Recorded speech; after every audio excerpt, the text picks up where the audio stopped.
కూడా పార్టీకి పెద్ద తలనొప్పిగా మారాయంటూ కార్యకర్తలు అయితే చర్చ జరుగుతోంది. వీటన్నిటికి సంబంధించి వాళ్ళ డిబేట్లో మాట్లాడదాం. డిబేట్లో పాల్గొంటున్నారు సైదా గారు, కాంగ్రెస్ లీడర్, అలాగే కనపర్తి శ్రీనివాస్ గారు, టీడీపీ లీడర్, మరొక వైపున అడుసుమిల్లి శ్రీనివాస్ గారు, సీనియర్ పొలిటికల్ అనలిస్ట్. అందరికీ నమస్కారం అండి, వెల్కమ్.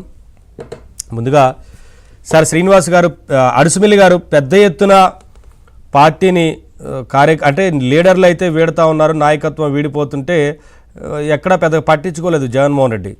సరే చూద్దాంలే ఏం జరుగుతుందో అన్నట్లుగానే ఆ వైఖరి ఉండేది. ఆ తర్వాత ద్వితీయ శ్రేణి నాయకత్వం కానీ కింది స్థాయి కార్యకర్తలు కూడా పెద్ద ఎత్తున ఆయా నియోజకవర్గాల్లో పార్టీ మారుతున్న నేపథ్యంలో ఇక మొత్తానికే ఇబ్బంది కలిగే పరిస్థితి వస్తుందేమో అని అనుకున్నారో ఏమో. మరి కార్పొరేటర్లతో కూడా మీటింగ్లు పెట్టడం, ఆత్మీయ సమావేశాలు పెట్టడం, ఇవన్నీ మనం చూస్తున్నాం కదా. అయినప్పటికీ అక్కడ పెద్దగా స్పందన కనిపించకపోవడాన్ని ఎలా అర్థం చేసుకోవాలంటారు సార్? అందరికీ నమస్కారం అండి. మరి జగన్మోహన్ రెడ్డి ఆయన ఏమనుకుంటున్నాడంటే, ఈ కూటమి ప్రభుత్వం ఏర్పడిన తర్వాత కొంచెం అసహనం కనపడతా ఉంది, కొంచెం అసంతృప్తి కూడా ఉంది.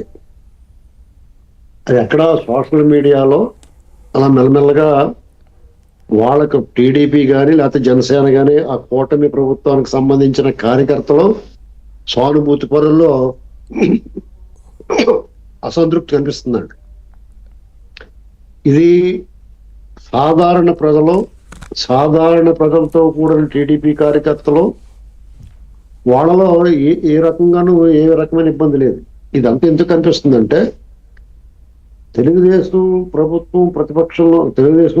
ప్రతిపక్షంలో ఉండగా చంద్రబాబు నాయుడు గారు, లోకేష్ గారు, అలాగే జనసేన పార్టీలో పవన్ కళ్యాణ్ గారు, వీళ్ళందరి మీద జగన్మోహన్ రెడ్డి చేసిన అరాచకం, రాష్ట్ర ప్రజల మీద చేసిన అరాచకం, ఒక్క అధికారులు కానీ, వైసీపీ నాయకులు కానీ, జగన్మోహన్ రెడ్డి కానీ, వాళ్ళ కార్యకర్తలు కానీ, కార్యకర్తల రూపంలో ఉన్న లేకపోతే ఈ దోపిడీ గ్యాంగులు కానీ, వీళ్ళ మీద చర్యలు ఎందుకు తీసుకోవట్లేదు కూటమి ప్రభుత్వం అనేటువంటి ఆగ్రహం, కోపమే తప్ప ఈ ప్రభుత్వం మీద ఎవరికి కూడా ఏ రకమైన శంక కానీ సమస్య కానీ లేదండి.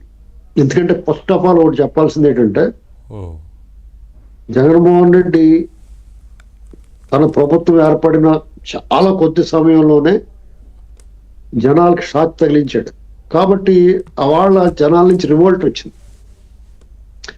మొట్టమొదటిగా ఆ దిగ్భ్రాంతి గురి చేసింది ఏంటంటే, ప్రజాభీతి కూలకట్టడం.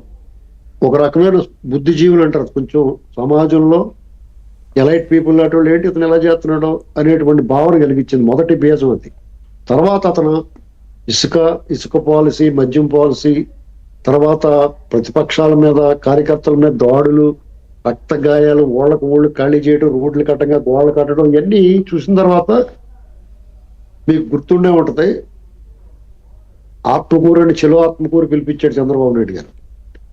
అప్పుడు ఆ ఆత్మకూరులో వాళ్ళు చేసిన దుర్మార్గం అంటే మీకు ఇప్పుడు వరకు ఎప్పుడు కూడా కాంతి సీకులు అంటే బాధితుల శిబిరాలు, వరద బాధితులు కానీ, ఇతర దేశాల నుంచి తలదాచుకోవడానికి ప్రాణభయంతో పరిగెత్తుకొచ్చిన వాళ్ళకి కానీ, తుఫాను బాధితులకు కానీ, సునామీ బాధితులకు కానీ ఒక శిబిరాలు ఏర్పాటు చేసేవారండి. అలాగే కాంతి సీకుల శిబిరాలు కూడా ఏర్పాటు చేసేవారు ఈ దేశంలో కానీ, రాష్ట్రంలో కానీ. ఎప్పుడైనా మొట్టమొదటిసారిగా ఒక రాష్ట్రంలో ఒక రాజకీయ పార్టీ బాధితులు కోసం ఒక రాజకీయ పార్టీ శిబిరం ఏర్పాటు చేసింది, బాధితుల శిబిరం, తెలుగుదేశం పార్టీ. అంటే ఎంత దుర్మార్గానికి తెగబడ్డారో వీళ్ళు మొదటి 4-5 నెలల్లోనే చూసాం 2019లో. కాబట్టి జనం నుంచి వ్యతిరేకత కనిపించడం అలాగే ఇప్పుడు కూడా ఉంటుందేమో అనుకుంటున్నాడు అతను. అమాయకత్వం అది. అతనికి ఎప్పటికీ కూడా తను ఏం తప్పు చేసాడో, తను చేసిన దానికి తనకి ఈ ఫలితం వచ్చిందనేటువంటి సమీక్ష కానీ, ఆత్మ పరిశీలన కానీ లేదు వాళ్ళు ఎవరికైనా. వాళ్ళ నాయకులు చాలా మంది జ్ఞానోదయం ఉంది.